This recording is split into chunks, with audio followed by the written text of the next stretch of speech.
तो कहानी की शुरुआत डाइस नाम के एक नाइट से होती है। उसे लगता है कि किंग ने उसे खुश होकर एक बहुत बड़ी जमीन का मालिक बना लिया है, लेकिन बाद में जाकर डाइस को एहसास होता है कि किंग ने तो उसे अपने कंट्री से ही बाहर निकाल दिया है और अब उसे अबंडन कर दिया है। दरअसल डाइस एक बहुत बड़ी कंट्री का हॉली नाइट्स का कमांडर था, यहाँ तक कि उसने किंग के लिए अपनी जान भी निछावर कर ली थी। वो किंग की आर्मी का सबसे महान योद्धा था, लेकिन फिर भी किंग ने उसे अपनी पूरी की पूरी कंट्री से अबंडन कर लिया।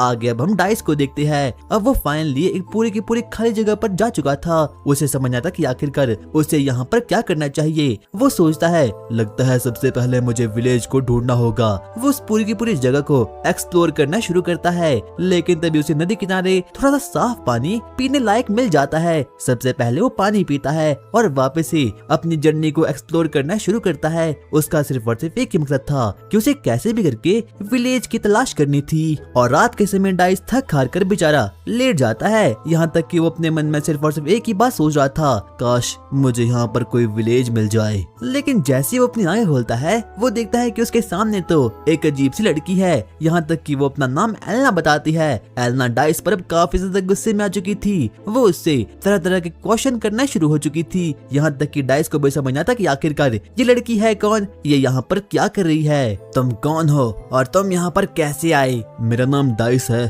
और मैं यहाँ पर बस घूमते घूमते आ चुका हूँ। दरअसल मेरे पास रहने लायक कोई भी घर नहीं है। यहाँ तक कि एलना तो उसके हर एक आंसर को सुनकर काफी ज्यादा गुस्से में आ चुकी थी। वो डाइस से लड़ने के लिए और उसे मारने के लिए अब एकदम रेडी हो चुकी थी, लेकिन तभी डाइस उसे बोलना शुरू करता है, देखो मुझे सच में नहीं पता कि आखिरकार मैं यहाँ पर कैसे आ चुका हूँ। धीरे धीरे करके वो लोग आपस में ही और भी ज्यादा बातचीत करना शुरू कर देते हैं और तभी एलना के माथे पर लगा हुआ सिंह जोर जोर से ब्लू रोशनी से चमकना शुरू हो चुका था। इसका मतलब ये था कि जो कुछ भी डाइस बोल रहा है वो सब कुछ सही है। यहाँ तक कि एलना भी अब ये देखकर काफी शॉक्ड हो चुकी थी, क्योंकि आज से पहले कभी भी उसका जो हॉर्न था वो ब्लू कलर का कभी शो ही नहीं हुआ था। यहाँ तक कि अब डाइस भी उसे काफी डिफरेंट क्वेश्चन करना शुरू हो चुका था। वो उसे पूछता है, आखिरकार तुम हो कौन? जिस जगह पर तुम अभी खड़े हो वो एनिस विलेज के अंदर आता है। लेकिन एलना को अभी भी डाइस पर बिल्कुल भी विश्वास नहीं हो रहा था, यहाँ तक कि वो तो अभी भी उसे मारने के लिए एकदम तैयार हो चुकी थी। लेकिन तभी डाइस ऊपर उठता है और वो सीरियसनेस में बोलता है, चाहे कुछ भी हो जाए मैं तुम्हें प्रोटेक्ट करूंगा। और जैसे वो इतनी सी बात को बोलता है, हम देखते हैं कि एलना के माथे पर लगा हुआ सींग और भी जोर से चमकना शुरू हो चुका था। और जैसे ही ये चीज होती है, एलना तो सच में ही काफी शॉक हो चुकी थी। उसे बिल्कुल विश्वास नहीं होता कि कुछ ऐसा भी हो सकता है। वो सबसे पहले डाइस के हाथ को पकड़ती है और दौड़ दौड़ कर वो लोग फाइनली अपने विलेज तक तो पहुंच चुके थे। यहाँ तक कि डाइस को भी विश्वास नहीं होता कि उसके डोमेन में ही कोई विलेज भी एग्जिस्ट करता है। एलना डाइस को अपने साथ ले जाकर अपने विलेज चीफ से मिलवाती है, जिसका नाम की मॉल होता है। यहाँ तक कि अब वो लोग आपस में ही बातचीत करना शुरू करते हैं और मॉल को एलना पर पूरा का पूरा विश्वास था और उसे विश्वास था कि जो कुछ भी एलना करेगी वो 100% अच्छा ही होगा। और तभी अब एलना अपने विलेज चीफ को उस हादसे को बताती है कि आखिरकार कैसे उसका जो हॉर्न था उसमें से ब्लू रोशनी आना शुरू हो चुकी थी। और तभी मॉल उसे बताती है, अगर ऐसा है तो मुझे लगता है कि जो ये बच्चा है ये सच में काफी ज्यादा वाइज है और काफी ज्यादा काइंड हार्टेड है। और तभी हम देखते हैं कि अब डाइस भी मॉल से बातचीत करना शुरू करता है। वो उसे अपनी पूरी की पूरी स्टोरी बताता है और बताता है कि किंग ने उसे यहाँ पर छोड़ा है। और जैसे ही वो लोग इस बात को सुनते हैं, अचानक से हम देखते हैं कि एलना तो काफी ज्यादा गुस्से में आ चुकी थी, यहाँ तक कि अब तो वो डाइस को मारने के लिए अब एकदम तैयार भी हो चुकी थी। लेकिन तभी विलेजर चीफ उसे ऐसा करने से रोक देती है, क्योंकि अभी तक उन लोगों ने डाइस की बैक स्टोरी सुनी ही नहीं थी। तो एपिसोड में आगे बढ़ने से पहले मैं तुम्हें एक प्लेटफॉर्म के बारे में बताना चाहता हूँ, जिस पर कि तुम अपने नॉलेज का इस्तेमाल करके बहुत से रिवॉर्ड्स जनरेट कर सकते हो और रिवॉर्ड्स बिना किसी दिक्कत के तुम्हारे अकाउंट्स में आ भी जाएंगे। और वैसे भी इस मंथ T20 और ODI के काफी सारे मैचेस होने वाले हैं, जिसमें कि तुम अपनी नॉलेज और प्रेडिक्शन का इस्तेमाल करके बहुत सारे रिवॉर्ड्स जीत सकते हो और वो रिवॉर्ड्स बिना किसी दिक्कत के अपने अकाउंट में भी ट्रांसफर कर सकते हो। और अगर रजिस्टर करते हुए तुम लोग मेरा प्रोमो कोड NEDIS400 डालोगे तो तुम्हें एक्स्ट्रा बोनस मिलेगा और पूरी की पूरी इन्फॉर्मेशन मेरे पिन कमेंट में दे रखी है, तो तुम वहाँ से चेकआउट कर सकते हो। लेकिन तभी हम देखते हैं कि अब मोल भी काफी गुस्से में आ चुकी थी। वो डाइस को बोलती है जल्दी से अपने आप को एक्सप्लेन करो। और तभी डाइस भी अब उन लोगों को अपनी बैक स्टोरी बताना शुरू करता है। वो उन लोगों को बोलता है मेरे मॉम डैड ने मुझसे मरने से पहले एक वादा लिया था कि मुझे हर एक वीक बच्चे की और हर एक वीक ह्यूमन की हेल्प करनी है। यहाँ तक कि उन लोगों के मरने के बाद मैं ऑर्फनेज में रहने लगा। धीरे धीरे करके मैंने काफी ज्यादा काम किया और खुद को और ज्यादा पावरफुल बनाते गया।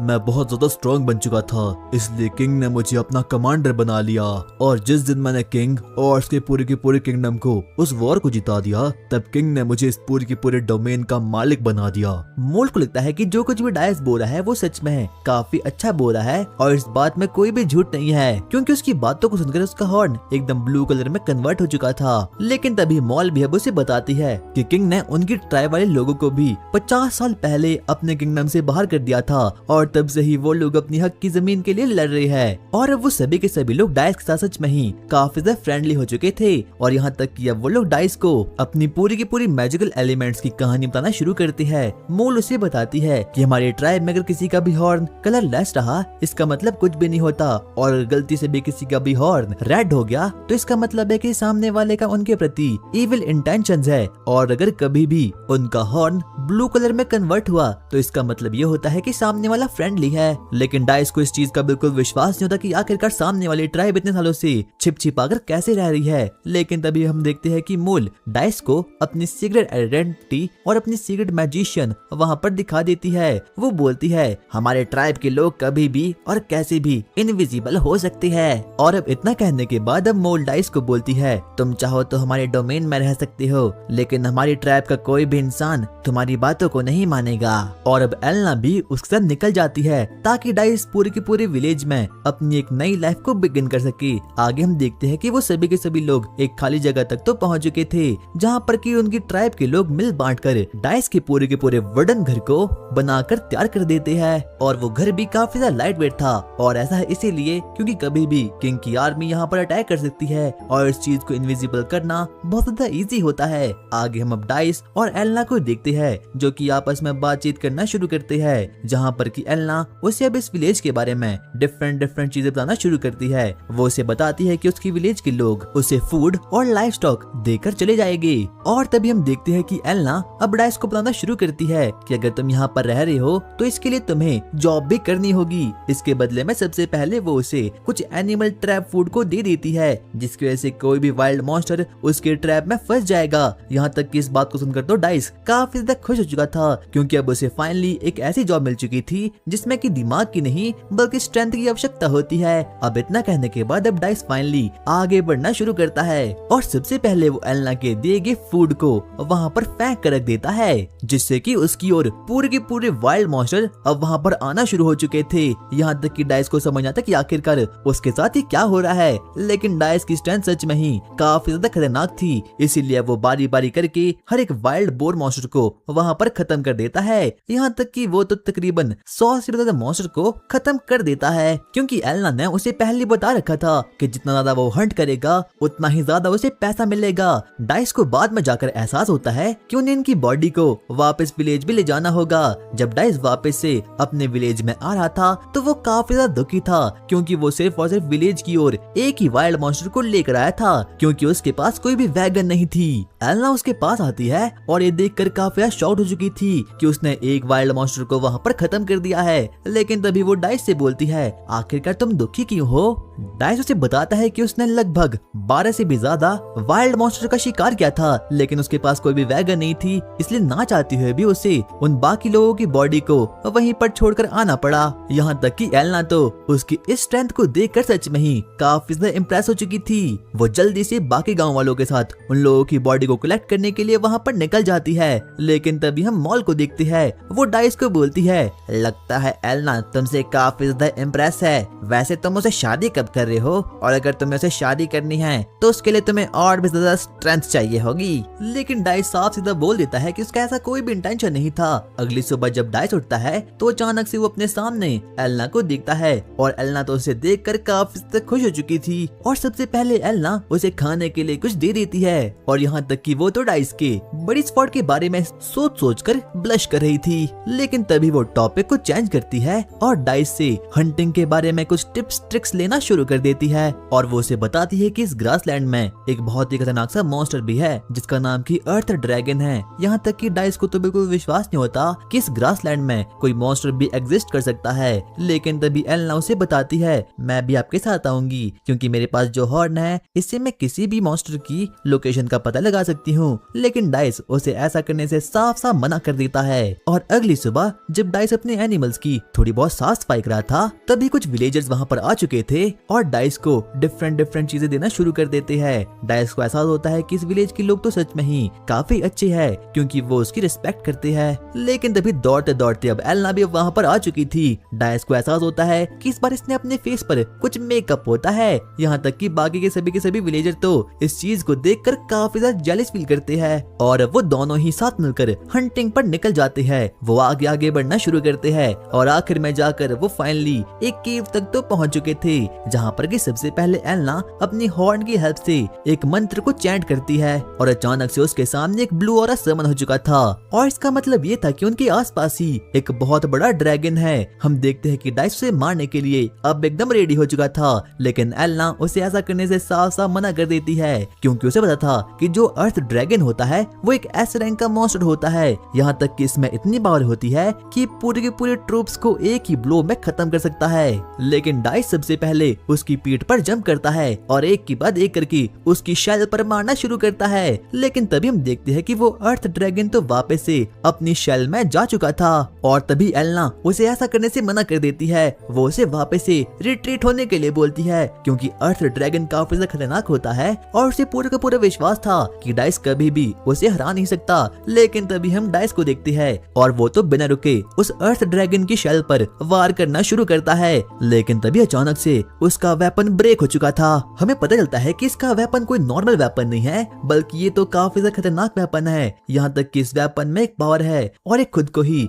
बार बार रिपेयर कर सकता है। वो बार बार करके वापस से अर्थ ड्रैगन पर अटैक करना शुरू कर देता है, और आखिर में जाकर हम देखते हैं कि ये फाइनली अर्थ ड्रैगन अपनी शेल से बाहर आ चुका था। लेकिन अब वो काफी ज्यादा गुस्से में आ चुका था। अचानक से वो उस पर अटैक कर देता है, लेकिन तभी उसे एहसास हो चुका था कि वो डाइस को कभी भी हरा नहीं सकता। सबसे पहले डाइस उस अर्थ ड्रैगन के वीक स्पॉट यानी कि लेग्स को काट कर रख देता है। लेकिन अब वो अर्थ ड्रैगन काफी ज्यादा गुस्से में आ चुका था। वो मेगा फायरबॉल को समन करता है और एलन पर अटैक करने की ट्राई करता है, लेकिन तभी पीछे से डाइस वहाँ पर आता है और एक ही शॉट में अब उसे खत्म कर देता है। और एलना तो इस चीज को देखकर काफी ज्यादा खुश हो चुकी थी। वो जल्दी से दौड़ते दौड़ते डाइस के पास जाती है और उसे बोलती है हम लोग शादी करने वाले हैं। और अब कुछ विलेजर्स डियास और एलना को ढूंढते ढूंढते अर्थ ड्रैगन की केव तक पहुंच चुके थे। लेकिन जैसे ही वो लोग वहां पर देखते हैं कि उन लोगों ने अकेले ही अर्थ ड्रैगन को खत्म कर लिया है, तो वो लोग काफी शॉक्ड हो चुके थे। वहीं एलना भी इस चीज को देखकर काफी इमोशनल हो चुकी थी। यहाँ तक कि अब तो वो डियास से शादी करने के लिए भी एकदम उतावली हो रही थी। और अब कुछ समय के बाद वो सभी के सभी लोग फाइनली अर्थ ड्रैगन को लेकर अपने विलेज में लौट चुके थे। और जैसे ही बाकी के लोग डियास और अर्थ ड्रैगन को यहाँ पर देखते हैं, तो वो लोग सच में ही काफी ज्यादा एक्साइटमेंट में आ चुके थे। यहाँ तक कि अब पूरे के पूरे गांव वालों को इसके बारे में पता चल चुका था कि इस ड्रैगन को किसी और ने नहीं बल्कि डियास ने अकेले मारा है।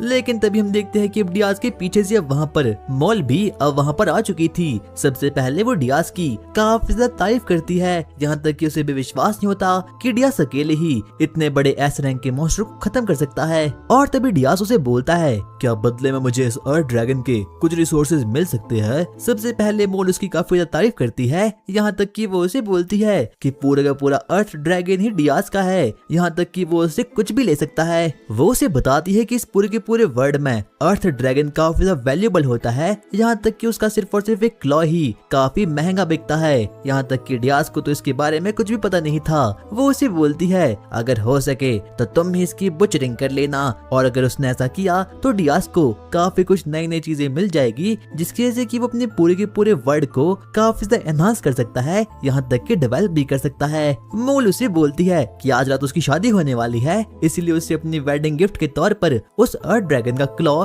या फिर कुछ और चीज को ले जाना चाहिए। लेकिन डियास इस बात से बिल्कुल भी खुश नहीं होता, यहाँ तक कि उसे विश्वास भी नहीं होता कि आखिरकार उसकी शादी कैसे हो सकती है। लेकिन मोल उसे बोलती है कि अब वो इस बात से पीछे नहीं हट सकता, और यहाँ तक कि वो सभी के सभी लोग डियास के साथ रिश्ता मनाने के लिए काफी ज्यादा एक्साइटमेंट में भी आ चुके थे, क्योंकि अब उन लोगों को डियास की ट्रू स्ट्रेंथ के बारे में पता चल चुका है। और यहाँ तक कि अब तो सभी की सभी लड़कियां उससे ही शादी करना चाहती है। लेकिन डियास इस चीज के लिए बिल्कुल भी रेडी नहीं था।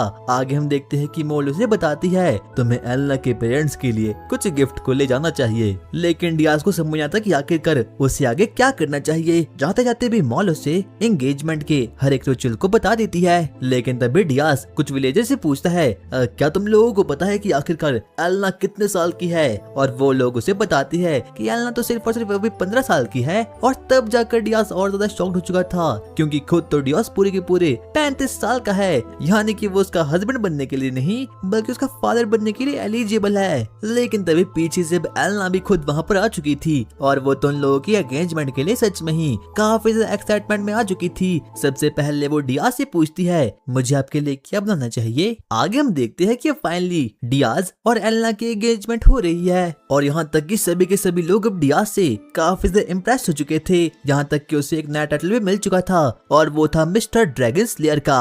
उनकी एंगेजमेंट को अब थोड़ा वक्त बीत चुका था, और यहाँ तक कि अब तो डियास को घर बनाना भी आ चुका था। लेकिन तभी हम देखते हैं कि पीछे से वहाँ पर एल्ना आती है, और उसका सींग एकदम ग्रीन कलर में कन्वर्ट हो चुका था। वो डियास को बताती है कि नॉर्थ की साइड से एक मॉन्स्टर उनके विलेज की ओर आगे बढ़ रहा है। और जैसे ही डियास इस बात को सुनता है, वो काफी ज्यादा ही एक्साइटमेंट में आ चुका था, क्योंकि अब उसे कैसे भी करके मॉन्स्टर हंटिंग करनी थी। लेकिन तभी अब एल्ना भी उसके साथ जाने के लिए जिद करना शुरू कर देती है। लेकिन डियास उसे ऐसा करने से साफ साफ मना कर देता है, क्योंकि उनके दो पालतू जानवर फ्रांसिस और फ्रांकोइस इस वक्त प्रेग्नेंट होने वाले हैं, और अगर उन लोगों के मालिक यहाँ पर नहीं रहे तो वो लोग काफी ज्यादा सैड हो जाते हैं। लेकिन तभी वहाँ पर उन लोगों का ख्याल रखने के लिए कुछ विलेजर्स भी अब वहाँ पर आ चुके थे। और आगे हम डियास और एल्ना को देखते हैं, वो लोग अब फाइनली ग्रीन फील्ड में जा चुके थे, जहाँ पर कि वो लोग अपने सामने एक बहुत ही खतरनाक 3 आइड ओगर को आते हुए देख रहे थे। सबसे पहले वो दोनों ही उस पर चार्ज कर लेते हैं।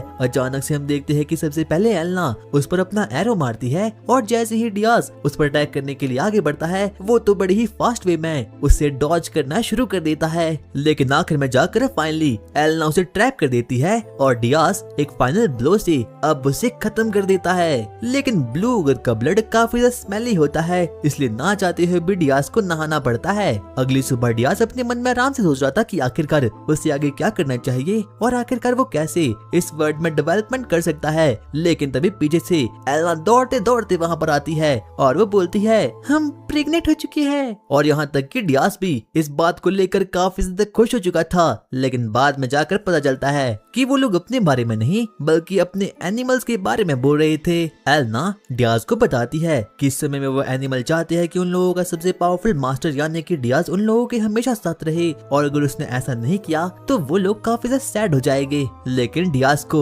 इस चीज से कोई भी प्रॉब्लम नहीं थी। लेकिन तभी एक बार वापस से एल्ना को कुछ तो अजीब सा एहसास होता है। उसे एहसास होता है कि नॉर्थ से एक बार वापस से कोई मॉन्स्टर उनकी ओर आ रहा है। लेकिन बाद में जाकर वो डियास को बताती है कि ये लोग कोई मॉन्स्टर नहीं है बल्कि ये तो ह्यूमंस है। और अब डियास को समझ आ चुका था कि ये लोग जरूर रॉयल कैपिटल से होंगे, इसीलिए वो लोगों से मिलने के लिए सीधा ही आगे बढ़ना शुरू कर लेता है। वो दौड़ते दौड़ते आगे बढ़ता है, और अब उसका शक यकीन बदल चुका था, और उसे पता चल चुका था कि ये लोग तो रॉयल नाइट्स है। और तभी दौड़ते दौड़ते एक नाइट उसके पास आता है, और वो कोई और नहीं बल्कि डियास का पहले का दोस्त था, और उसका नाम क्लॉस था। यहाँ तक कि वो दोनों लोग साथ में काम किया करते थे। आगे हम देखते हैं कि डियास की नजर एक लड़की पर पड़ती है, और ये सभी के सभी लोग यहाँ पर रॉयल कैपिटल से डियास से मिलने के लिए आए थे, क्योंकि डियास अपने जमाने का हीरोइक सेवियर था। और डियास सबसे पहले उन लोगों को अपने घर की ओर ले जाता है, लेकिन वहाँ पर बाकी सभी की सभी चीजें इनविजिबल हो रखी थी। डियास का सिर्फ और सिर्फ एक ही मकसद था कि वो इन लोगों को कभी भी ऑनिक इन लोगों का सीक्रेट नहीं बताना चाहता था। और तभी वो लड़की अब डियास से बातचीत करना शुरू करती है। वो उसे बोलती है मेरा नाम डियान है, और मैं इस पूरे के पूरे किंगडम की 3rd प्रिंसेस हूँ। यहाँ तक कि डियास इस चीज को देखकर काफी शॉक्ड हो चुका था। उसे बिल्कुल समझना था कि आखिरकार यहाँ पर एक प्रिंसेस क्या कर रही है। और उन सभी लोगों को लग रहा था कि यहाँ पर डियास ने अपनी पूरी की पूरी कंट्री और पूरा का पूरा एम्पायर बना दिया होगा, लेकिन यहाँ पर ऐसा कुछ भी नहीं होता। आगे हम देखते हैं कि डियास प्रिंसेस से बातचीत करना शुरू करता है, लेकिन तभी अचानक से वो उसे थोड़ी रिस्पेक्ट नहीं देता, जिसके कारण से कि वहाँ खड़ा एक गार्ड काफी गुस्से में आ चुका था।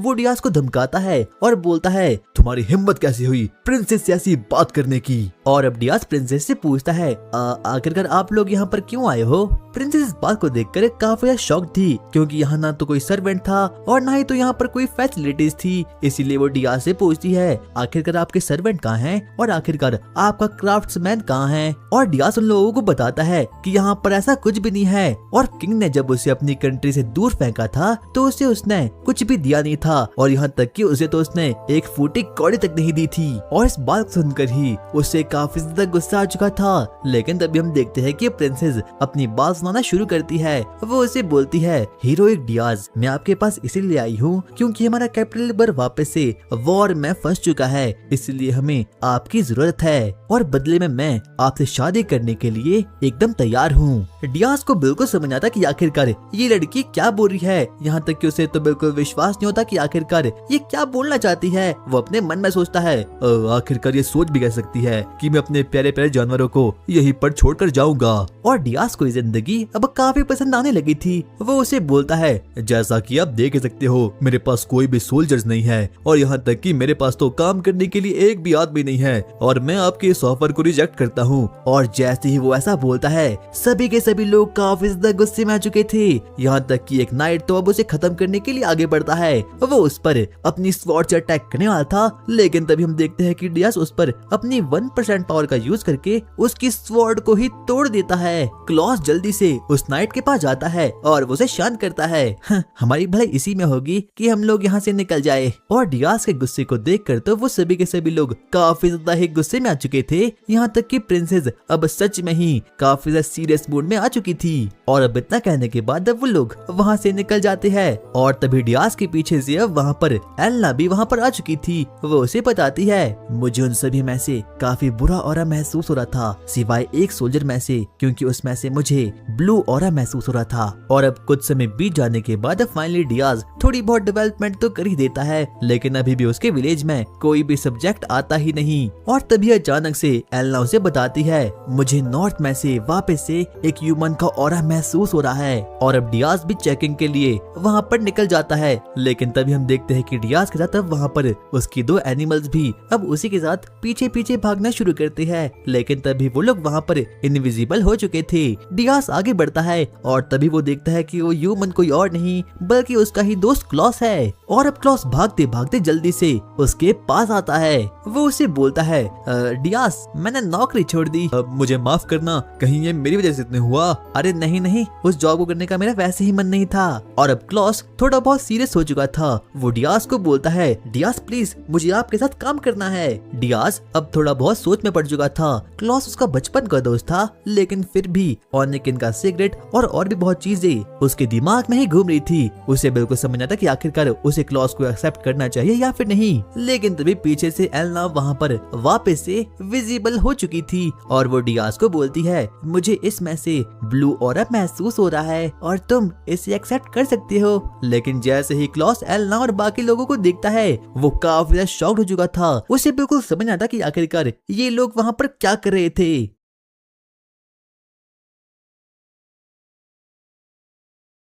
मैंने पुनर्जन्म लेते ही मुझे पता चल गया कि मैं दुनिया में वापस आ चुका हूँ, तो मैं पढ़ाई छोड़ के फिजिकल फिटनेस पे ज्यादा ध्यान देना प्रेफर किया, क्योंकि कुछ दिनों बाद मैंने यूनिवर्सिटी छोड़ दिया, गर्लफ्रेंड तक। मुझे पता है 1 महीने बाद दुनिया में कैसा प्ले आने वाला है जिसमें अजीब सा डेविल फ्रूट रुकने वाला है, जिससे बहुत एनर्जी चले आएगा, पानी वानी सब खाना पीना का।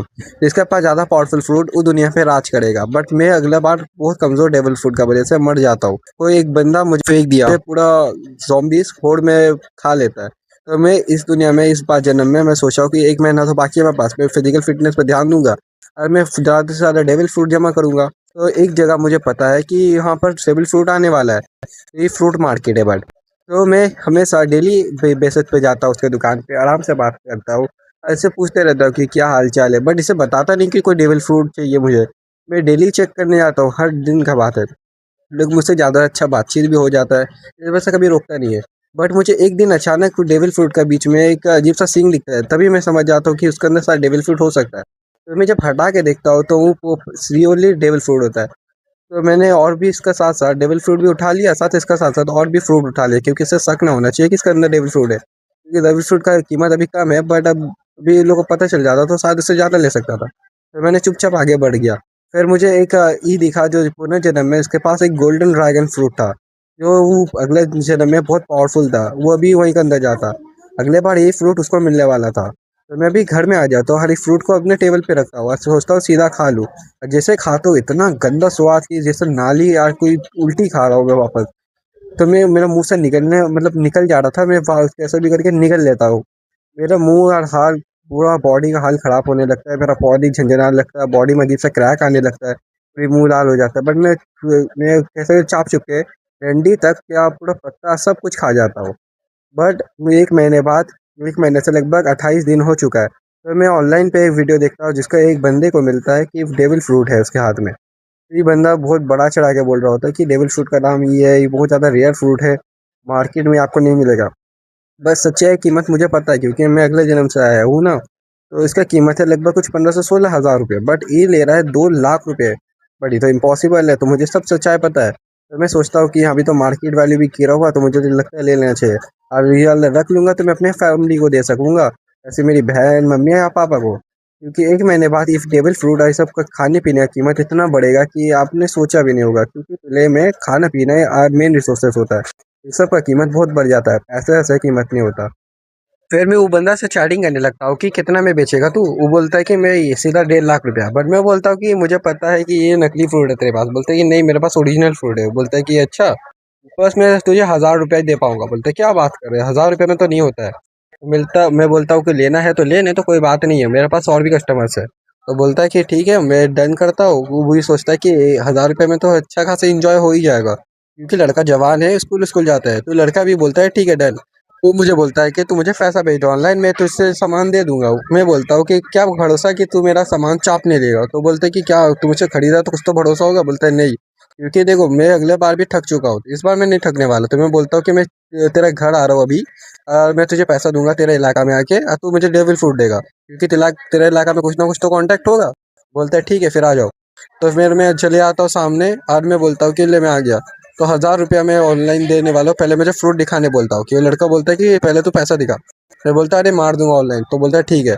तो मैंने फ़ोन चालू निकाला और पहले उसने मुझे फ्रूट दिखा दिया। मैंने फ्रूट देखा और मैं समझ गया कि हाँ यही फ्रूट है, एकदम असली डेविल फ्रूट। तो मैं सोचता हूँ कि चलो यार अब रख लेता हूँ। मैं 1,000 रुपये उसको ऑनलाइन मारता हूँ और चुपचाप चले आता हूँ। और ये बंदा भी खुश हो जाता है कि 1,000 रुपया। तो ये लड़का मुझे फॉलो ना करे, इसलिए मैं दूसरा टैक्सी में बैठता हूँ और जल्दी से जल्दी वहाँ से निकल जाता हूँ। और मैं उसके जाते आते उसका वीडियो चेक कर रखता हूँ कि और भी कोई ऑफर मिलता है या ऐसे, क्योंकि आने वाले फ्यूचर में इसका कीमत इतना बढ़ने वाला है, पता नहीं चलता। फिर अचानक एक न्यूज़ चैनल आता, उसके वीडियो देखते देखते अचानक एक न्यूज़ चैनल हाथ में आता है, जिसके अंदर अजीब सा संक्रमण फैलता हुआ कहानी बता रहा होता है कि इसमें आप लोग का मास्क पहनने के लिए सलाह दिया जाता है, जिसमें मुंह में खून निकलना, धब्बे पड़ना और चेहरा में अजीब सा सूजन आना होता है। बट ये जन्म में मेरा ये सब नॉर्मल इफेक्ट है। और ये सब फ्रूट आने से पहले का जब मैं रूम में आके आराम से बैठा हूँ, तो मुझे पता चलता है कि बाहर में कोई चिल्लाने का आवाज़ आया। तो मैं बाहर आके देखता हूँ बैट लेके कि अजीब से एक लड़का का चेहरे में धब्बा आने लगता है, जैसे ये अगले से जन्म में का मन हुआ था।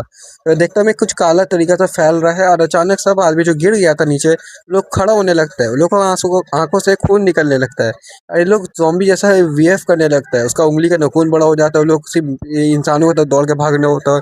इतना भी स्टूडेंट्स बचा हुआ होता है, वो भाग रहा होता है ये लोग से देख के कि ये लोग हक्का ना कर दे। ये हमें समझ जाता हूँ कि ये टाइम आ चुका है। तो मैं अपना जो फ्रूट खाया था वो अचानक जिंदा हो जाता है, और मेरा पीछे एक अजीब सा ड्रैगन का फॉर्म ले लेता है, और मेरा पास भी अचानक पावर आ जाता है, मेरा बॉडी जलने लगता है और मैं चिल्ला देता हूँ बहुत ज़ोर से। फिर मेरा अचानक सर में सींग वींग आ जाता है, मेरा पावर अचानक 20 गुना बढ़ जाता है।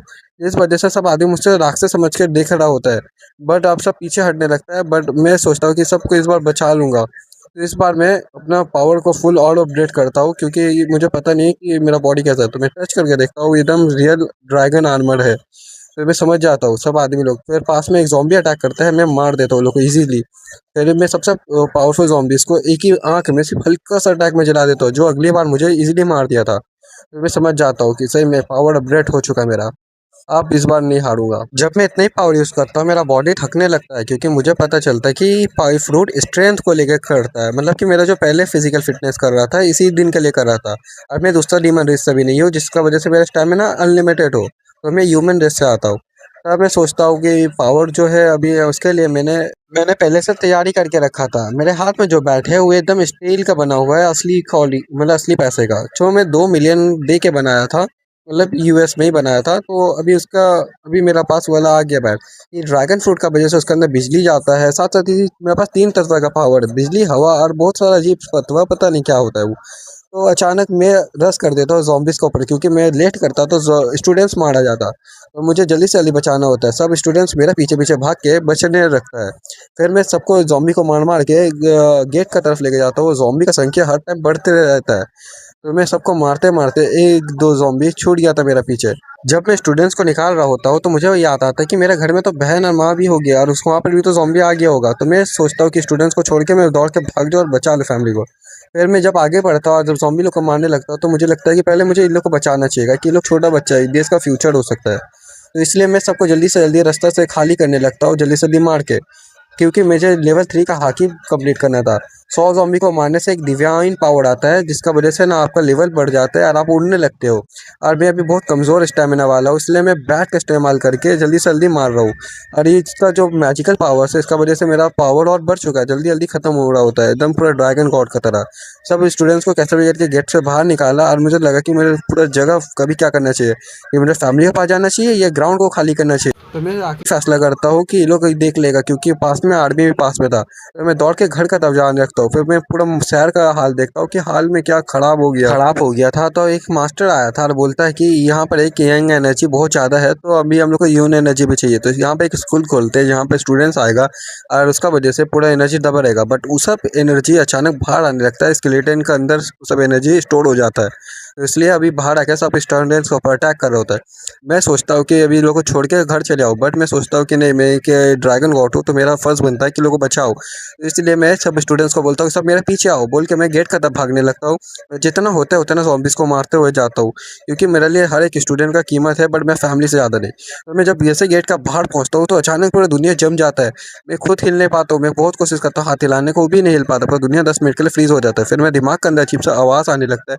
मैं आँख खोलता हूँ तो मैं एक अलग से स्पेस में पहुँच जाता हूँ। जब मैं आँखें खोलता हूँ तो मैं आस-पास देखता हूँ, वहाँ पर एक 2 स्क्रीन मौजूद होता है, जो मेरा स्टैट्स, और वहाँ एक बंदूक बना रहता है, जो इसी डिवाइन गॉड का ही ब्लेसिंग होता है, क्योंकि मैंने 100 किल कर लिया होता हूँ। मेरा बस होता है कि इसके अंदर स्टैमिना बढ़ाने का पावर, एक होता है को फूड बढ़ाने का पावर, ये नॉर्मल स्टैमिना बार है। तो ये मेरे अगले बार का याद है मुझे कि स्टेटस बढ़ा के एक पोशन अथवा बुक और स्किल सीखा जाता है, जिससे पावर मिलता है और पावर बनने का।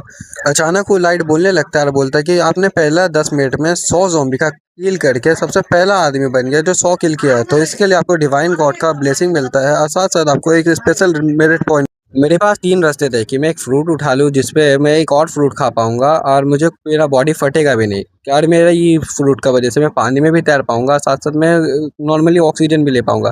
दूसरा है एक हाकी यानी ऑरा। अब उसको खाने के बाद मुझे आस्ते-आस्ते पावर तब तक बढ़ते रहेगा जब तक मैं ज़िंदा रहूँगा, और साथ-साथ इसका वजह से मेरी एनर्जी और ये सब चीज़ बढ़ जाएगा, और मेरा ऑरा बढ़ जाएगा। तीसरा है एक अजीब-सा डेमन वेपन, इससे मेरा स्टैमिना बहुत ज़्यादा बढ़ जाएगा, और इससे मैं इस फ्लेयर शॉट से मैं इज़िली ज़ॉम्बीज़ को मार पाऊँगा, और गॉड लेवल ज़ॉम्बी को भी। फिर मैं पुनर्जन्म का कहानी सोचने लगता हूँ कि मुझे अभी क्या करना चाहिए। मतलब कि फ्रूट भी अच्छा है, साथ-साथ ये डिवाइन वेपन भी बहुत मस्त है, बट ये हाकी थोड़ा यूनिक है, क्योंकि मेरा अगले जन्म में एक आदमी था जो हाकी यूज़ करता था। यहाँ तक कि उसने डीमन फ्रूट भी नहीं खाया, और हाकी से इतना पावरफुल अटैक करता था, और उसका वजह से वो बहुत ज़्यादा फेमस हो गया था। वो अकेला है ज़ॉम्बी से बहुत ज़्यादा लड़ता था। तो मैं सोचता हूँ कि मुझे मेरे सामने 3 फ्रूट रखा जाता है, मैं सोचता हूँ कि मैं हाकी उठा लूँ।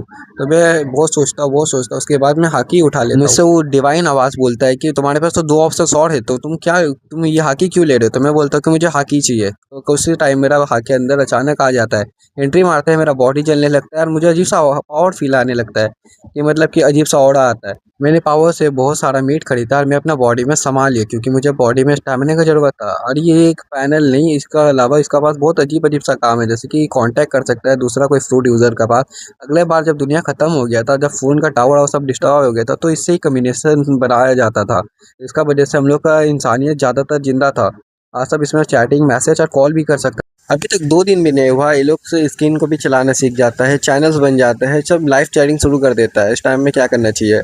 अभी फिर मैं अचानक मेरा पूरा दुनिया फ्रीज हो जाता है, मैं हिलने लगता हूँ फिर से और मुझे पता चल जाता है कि मेरा पावर आ चुका है। बट मैं वो पावर को यूज़ नहीं कर पा रहा होता हूँ, तब भी मुझे लगता है कि पहले स्टूडेंट्स का जान बचाना ज़्यादा ज़रूरी है। तो मैं स्कूल की तरफ चले आता हूँ और मारने पीटने लग जाता हूँ ज़ॉम्बीज़ को, और मैं बहुत मज़ा करने लगता हूँ, जो कि सही बात है क्योंकि मेरे पास पावर है। एक अचानक एक ज़मीन फाड़ के एक स्केलेटन निकलता है, स्केलेटन उसकी वो एक बच्चों को खाने वाला होता है, बट मैं आखिरी टाइम में आके बचा लेता हूँ।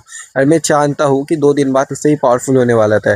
जब मैं गाड़ी में बैठता हूँ तो ऑल टाइम रेडियो चल रहा होता है इमरजेंसी अलर्ट का वजह से। इसमें मिलिट्री वाला बोलता है कि आप लोग अपने घर पे रहिए, सुरक्षित रहिए, कोई भी बाहर जाने की ज़रूरत नहीं है। बट इन्हें पता नहीं है 2 दिन बाद ही ज़मीन फाड़ के और आसमान से उड़ उड़ के भी आएगा। ये मिलिट्री वाला इसका बोलता है कि बहुत ज़्यादा सावधानी बरतिए, यहाँ पर खाना पीना सही से खाइए और हाथ धो के खाइए, मतलब पूरा रिस्क होता है ऐसा।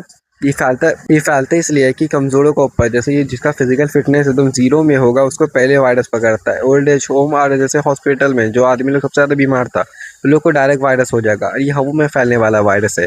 और ये वाला जिसका फिजिकल फिटनेस बहुत अच्छा होगा, जैसे मिलिट्री आर्मी या कोई जिमर कोई एथलीट, वो लोग के ऊपर बहुत कम असर करता है क्योंकि उन लोग को भी असर होगा, बट उन लोग का जीन सभी पावरफुल है इसलिए। बट टाइम का टाइम zombies और पावरफुल होते जाएगा और मिलिट्री आस्ते आस्ते कमज़ोर होते जाएगा। बट इन लोगों को पॉइंट्स नहीं मिलता बंदूक यूज़ करने से या कोई फायर आर्म यूज़ करने से, जैसे ये बंदूक हो गया, टैंक हो गया या एरोप्लेन से कोई बम गिराना हो गया। लोग से लोगों को पॉइंट नहीं मिलता, जिस वजह से आर्मी और पावरफुल नहीं हो रहा।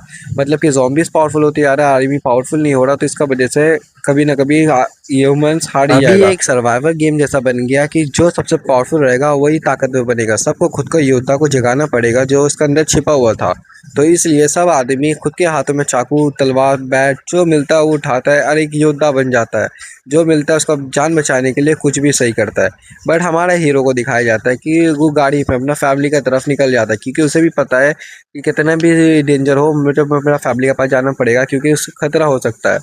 तो इसलिए जैसे ही कॉल उठाता है तो देखता है उसकी बहन है। उसकी बहन बोलती है, भाई आप कहाँ पर हो, आप सही तो हो? वो बोलता है, नहीं मैं तो सही हूँ, तुम बताओ तुम्हारे घर में सब कुछ सही है? मम्मी कहाँ है, तुम कहाँ हो? बोलता है कि मैं घर में हूँ और मेरा पापा अभी हॉस्पिटल में, मम्मी भी घर आ गई यार, आज ऑफिस का छुट्टी ले ली थी और पापा भी हॉस्पिटल में एक रूम के अंदर अपने आप को लॉक करके रखा है, ज़ॉम्बी से बचा हुआ है। टेंशन का बात है, आप तो सच में भविष्य बता सकते हो भाई। अरे अच्छा हुआ आपने तो इतना सारा सामान, खाने पीने का सामान रख के गया था, मेडिसिन से लेके सब कुछ, थैंक यू भाई। आपको सच में फ्यूचर पता है क्या? बोलते हैं अरे पगली कॉल रहा है यार। मेरी बहन उससे पूछ रही थी कि इतना पैसा आ कहाँ से रहा है तुम्हारे पास जो इतना कुछ खरीद रहे हो? बट इसे पता नहीं है मैंने घर सब कुछ गिरवी रखे, मैंने लोन उठाया बहुत सारा लोन, क्योंकि मुझे पता है 2 दिन में दुनिया तो खत्म ही हो जाएगा, किसको लोन आ किसको पैसा पड़ा होगा। तो इसलिए मैंने इतना लोन उठाया जितना हो सकता था, हर ऐप का पास गया, हर वेबसाइट के अंदर चेक किया, हर आदमी से लोन उठाए, जिस वजह से मेरे पास पूरा $2 मिलियन था। और 2 मिलियन में से सिर्फ 1 मिलियन मेरा बैंक में था और 1 मिलियन मैं कैश करके निकाल लिया था। और जब मैं गाड़ी से जा रहा था तो मैं देख लिया एक गाड़ी zombies का डर से गलती से टकरा गया और पलट गया। इस वजह से इतना मैसिव लेवल का कार टकराव हुआ जिसकी वजह से सब रोड ब्लॉक हो गया। तो मैं तभी समझ गया था कि ये सब होने वाला था, क्योंकि ये तो नॉर्मल से बात है कि कोई आदमी लोग टेंशन में आगे ये हो ही जाता है। तो मैं उसी टाइम अपना ड्रैगन फॉर्म में बदला, क्योंकि मेरा अभी हाल फिलहाल अवेकन हुआ था, इसलिए मैं उड़ भी सकता हूँ। तो मैंने गाड़ी को छोड़ दिया, गाड़ी के भाड़ में पहले मैं घर पहुँचूँ, तो इसलिए मैं उड़ के घर पहुँचने लगा। बट मेरा भी स्टैमिना इतना ही नहीं था कि मैं 30 किलोमीटर अकेला उड़ के पहुँच जाऊँ, क्योंकि मैं अभी न्यू ड्रैगन बना हूँ और मेरे पास पावर भी नहीं है। तो मैं इसलिए उड़ के जाने लगा और हमेशा कुछ खाते रहता था, क्योंकि मुझे एनर्जी की उतनी ज़रूरत है जितना आपको है। इसलिए मैं बार बार हर टाइम मीट और कुछ ना कुछ खाते रहता हूँ।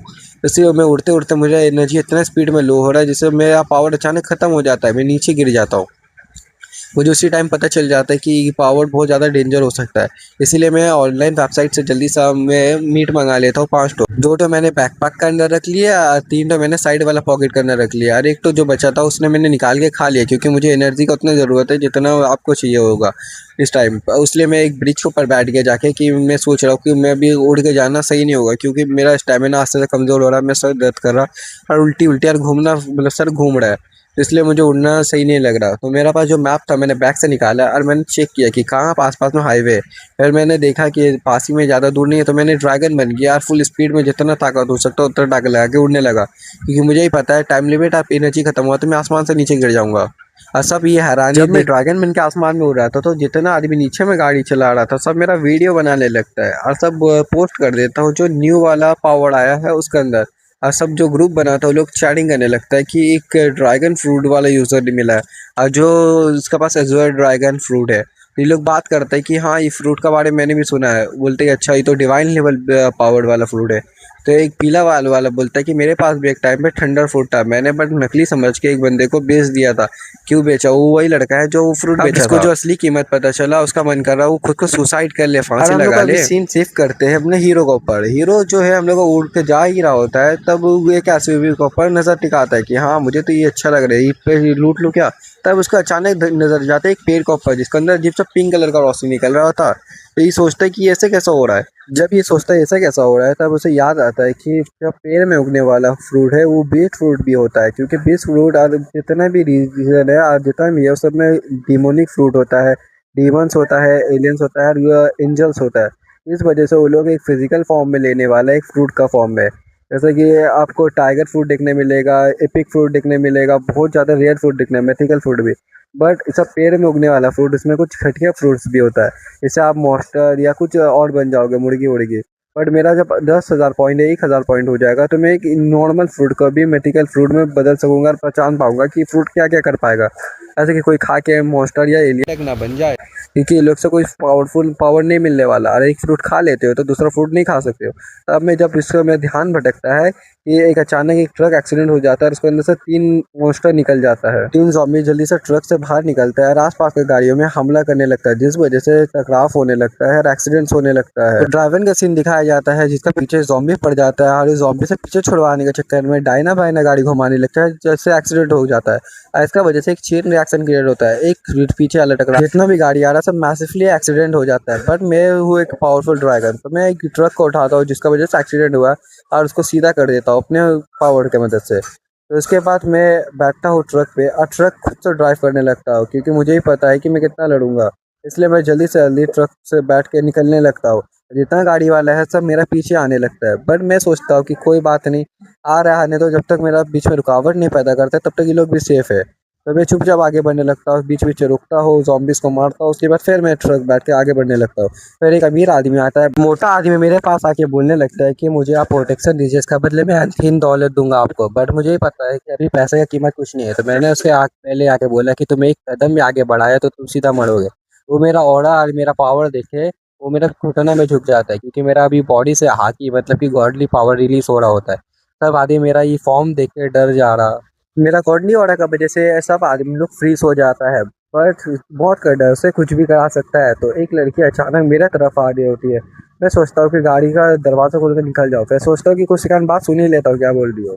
फिर जब मैं पास आती हूँ लड़की, वो बोलती है कि हे हैंडसम मुझे भी लेकर चलो ना, जो चाहो तुम मेरे साथ कर सकते हो, इसका बदले तुम जो चाहो वो ले लो। मैं लड़की को बोलता हूँ चल दफ़ा हो जा, बोल के मैं जैसा दरवाज़ा खोलता हूँ एक हट्टा कट्टा लड़का मेरा तो दौड़ के आता है, बोलते हैं सर मुझे भी लेकर चलिए क्योंकि मैं आपका काम आ सकता हूँ, क्योंकि आपको कुछ तो बनाना पड़ेगा, फैमिली का निगरानी भी करना पड़ेगा। मैं